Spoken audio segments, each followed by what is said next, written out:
शिव शंकर कहें, चाहे भोला कहें, चाहे भोले शंकर कहें। जैसा कि आप जानते हैं कि भोले की नगरी है काशी, शिव के त्रिशूल पर टिकी है काशी। ऐसी पावन नगरी की दर्शन की इच्छा किसको नहीं होगी। हमारे मन में भी ये इच्छा काफ़ी समय से थी, लेकिन किसी कारणों से, चाहे वो भोले की मर्जी हो, चाहे और कोई अन्य कारण, हम सब काशी नहीं जा पा रहे थे। लेकिन इस बार भोले ने हम सबको बुला लिया और काशी जाने का हमारा प्लान बन गया। यदि आप श्रावस्ती के हैं, बलरामपुर के हैं या अन्य किसी समीप जिले के हैं, तो आपको अब काशी जाना बहुत आसान हो गया है। रेलवे ने एक रेलगाड़ी चलाई है जो बहराइच रेलवे स्टेशन से बनारस तक सीधे जाती है। अगर आपको इस ट्रेन से जाना है तो आपको बहराइच जिले में सुबह 5:15 बजे 5:15 पर आना होगा, क्योंकि यही यहाँ से ट्रेन छूटने का समय है। किराया भी बहुत कम है। यदि आप सामान्य दर्जे में यात्रा करना चाहते हैं तो आपको मात्र 115 रुपये, और यदि आप एसी में यात्रा करना चाहते हैं तो आपको 465 रुपये बहराइच से बनारस तक का चुकाना होगा। हम सब भी समय से 5 मिनट पहले तकरीबन 1:25 दोपहर में बनारस पहुंच गए। बनारस स्टेशन के बाहर निकलने के बाद अब हमारा सबसे पहला लक्ष्य था अपने होटल तक जाना। अभी तक ऊपर वाले की कृपा रही है कि जिस भी शहर में हम सब गए हैं, चूंकि वो अनजान भी रहा है, लेकिन ईश्वर की कृपा थी या कुछ भी कहें, हमें होटल संयोग से ऐसी जगह मिला जो शहर के बीचों बीच था और वहाँ से सभी दर्शनीय स्थल की दूरी सबसे कम होती थी। इस बार भी मन में यही इच्छा थी और साथ साथ एक भय भी था कि कहीं अगर होटल दूर हुआ तो क्या करेंगे। हम भोले की नगरी आए और हमें निराश होना पड़े, ऐसा हो ही नहीं सकता। इस बार भी भोले की कृपा से हमारा होटल बनारस के सबसे अच्छे इलाके में था। बनारस गलियों का शहर है, जैसा कि आप वीडियो में देख रहे हैं। पूरा बनारस जो प्राचीन बनारस है, असली बनारस जिसको बोलते हैं, वो गलियों में बसा हुआ है। यदि आपको बनारस को महसूस करना है तो आप ऐसा होटल लीजिए जो गलियों में ही हो, वरना अच्छे होटल तो आपको हर जगह मिल जाएंगे, यहाँ पर भी हैं और वो सड़क पर स्थित हैं। लेकिन अगर बनारस को आप जानना चाहते, महसूस करना चाहते हैं, तो प्रयास कीजिएगा कि आप बनारस के ऐसे होटल लें जो दशाश्वमेध घाट या काशी विश्वनाथ मंदिर के आसपास हो। अगर पांडे घाट पर हो, गौदौलिया में हो तो अच्छी बात है। हमारा होटल भी पांडे घाट के पास था और वहाँ से दशाश्वमेध घाट की दूरी मात्र 10 मिनट वॉकिंग पर थी। दशाश्वमेध घाट और काशी विश्वनाथ जी का मंदिर अगल बगल स्थित है। तो हम सब भी अपने होटल से नहा धोकर फ्रेश हो गए। करीबन शाम को 4 बजे निकल पड़ते हैं दशाश्वमेध घाट जाने के लिए। और इस प्रकार से गलियों से गुजरते हुए हम सब पहुंच गए उस तिराहे पर जहां से एक रास्ता जाता है भगवान शिव के मंदिर काशी विश्वनाथ जी को, और दूसरा रास्ता जाता है दशाश्वमेध घाट को। दशाश्वमेध घाट बनारस के 84 घाटों में से सर्वाधिक महत्व वाला घाट माना जाता है।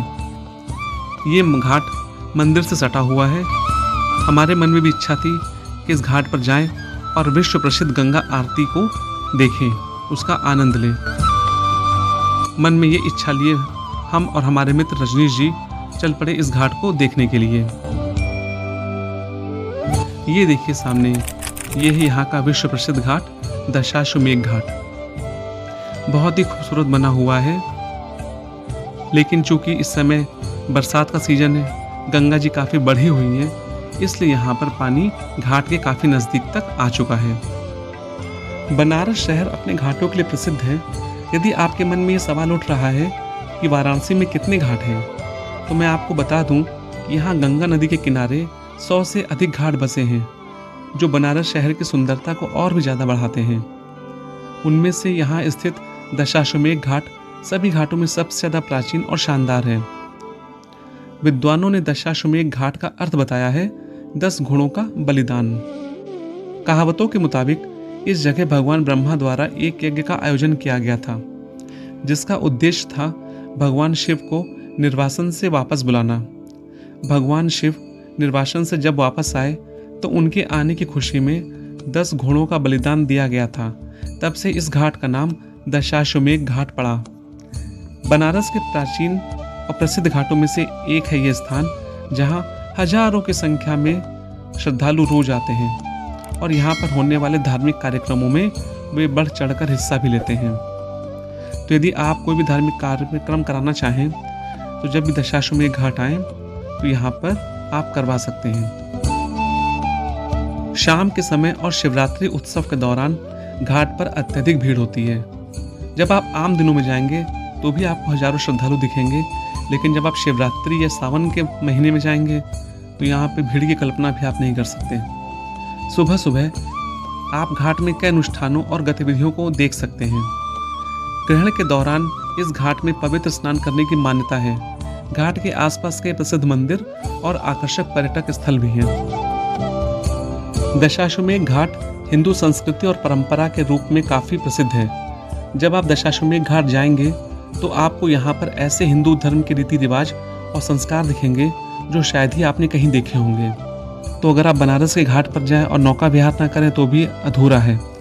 तो आप नाव पर जाइए, बहुत सारे नाव वाले आपको मिलेंगे जो आपको 150-200 रुपये पर पर्सन के हिसाब से घुमाने की बात करेंगे। वो आपसे कहेंगे कि हरिश्चंद्र घाट तक आपको लेकर जाएंगे और वहाँ से घुमाकर मणिकर्णिका के दर्शन कराकर उसके बाद आपको इस घाट पर छोड़ेंगे और आप उस समय बोट पर बैठकर गंगा आरती देख लीजिए। उसके बाद ही आप बोट से उतरिएगा। लेकिन यहाँ पर अगर आप थोड़ा सा मोल भाव करेंगे, थोड़ा सा बार्गेनिंग करेंगे तो आराम से 100 रुपये पर पर्सन में आप अपना रेट तय कर सकते हैं। 100 रुपये वाजिब रेट है, क्योंकि पूरे नौका विहार में करीबन आपको 20 से 25 मिनट या आधे घंटे लग जाते हैं और उसके बाद आपको आरती भी देखनी होती है। तो 100 रुपये, 100-125 रुपये का रेट सही है। आप थोड़ा सा बार्गेनिंग करेंगे तो आपको उचित रेट लग जाएगा, नहीं तो वो 200 रुपये से ही शुरुआत करते हैं। यदि आप नौका विहार नहीं करना चाहते, केवल नाव पर बैठकर आरती देखना चाहते हैं, तो लगभग 50 रुपये प्रति व्यक्ति नाव वाले चार्ज करते हैं। तो आप शाम को थोड़ा जल्दी पहुंचकर अपना स्थान ग्रहण कर लें और इस भव्य आरती को मिस ना करें।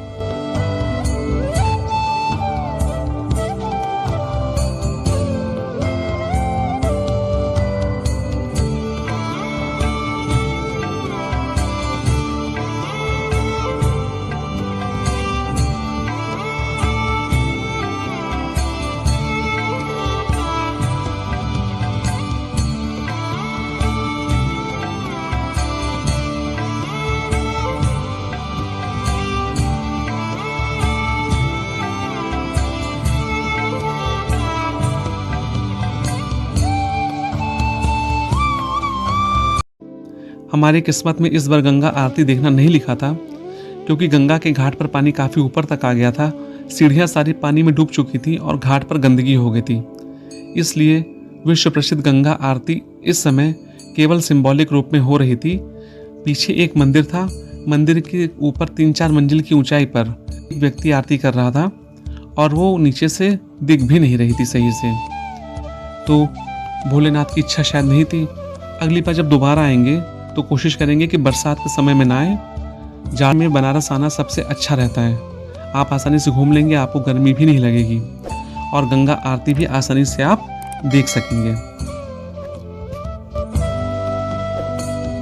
तो आइए जान लेते हैं कि दशाश्वमेध घाट और काशी विश्वनाथ जी के दर्शन करने हम यहाँ पे आ कैसे सकते हैं। दशाश्वमेध घाट काशी विश्वनाथ मंदिर के बहुत करीब है, लगभग सटा हुआ है। गौदौलिया पहुँचने के लिए आप बस स्टेशन या रेलवे स्टेशन से ऑटो रिक्शा या कार ले सकते हैं। गौदौलिया से घाट तक पहुंचने के लिए आपको 5 से 10 मिनट तक पैदल चलना पड़ेगा, क्योंकि यहाँ पर किसी भी प्रकार के वाहन को चलने की परमिशन नहीं है। आपको यहाँ तक आने के लिए कुछ प्रमुख रास्तों को भी विजिट करना होगा। बनारस के कैंट स्टेशन आपको लोहराबीर जाना होगा। इसके बाद आप यहाँ से दशाश्वमेध घाट जा सकते हैं। कैंट स्टेशन से दशाश्वमेध घाट की दूरी 5.5 किलोमीटर के लगभग है। या आप चाहें तो कैंट स्टेशन से विद्यापीठ मार्ग जाएं और फिर गौदौलिया, जिसके पास दशाश्वमेध घाट है। चूँकि गंगा आरती के समय काफ़ी भीड़ होती है, इसलिए अगर आप अपने बच्चों के साथ हैं तो उनका विशेष ध्यान रखिए। हालांकि गंगा का पानी पवित्र है, लेकिन पीने लायक नहीं है। पानी को पीने लायक बनाने के लिए बहुत से उपाय किए गए हैं, लेकिन अभी तक इनमें सफलता प्राप्त नहीं हुई है। इसलिए यहाँ का पानी पीने से आपको बचना चाहिए। अगर आपकी त्वचा, आपके बच्चों की त्वचा संवेदनशील है तो उन्हें नदी में नहाने से भी आप बचाएं। भीड़ होने की वजह से आपको गंगा आरती में अच्छा दृश्य देखने के लिए कम से कम 1 घंटा पहले घाट पर पहुंचना पड़ेगा, ताकि आप एक उचित स्थान ले लें और आरती को सही से देख पाएं। दशाश्वमेध घाट अन्य घाटों की तुलना में नाव का किराया अधिक रहता है। तो यदि आप मोलतोल में माहिर हैं या अगर आपका बजट अच्छा है तो यहाँ की बोट राइड का आप ज़रूर आनंद उठाएं। तो ये कुछ सावधानियाँ थी जो आपको ध्यान में रखनी होगी, जिससे आपकी यात्रा मनोरंजक रहे और पूरी ज़िंदगी आपको यात्रा याद रहे। तो उम्मीद करते हैं आपको ये वीडियो पसंद आया होगा। इस वीडियो में हमने आपको बनारस की गलियाँ और दशाश्वमेध घाट घुमाया। अगले वीडियो में आपको बनारस के सभी 84 घाटों में से कुछ प्रमुख घाटों के दर्शन कराएंगे। तो मिलते हैं अगले वीडियो में। यदि वीडियो आपको पसंद आया हो तो चैनल को सब्सक्राइब, वीडियो को लाइक और शेयर करना मत भूलिएगा। तो अपने साथी अनुपम अग्रवाल को इजाज़त दीजिए। तब तक के लिए नमस्कार। जय भोले शंकर। हर हर महादेव।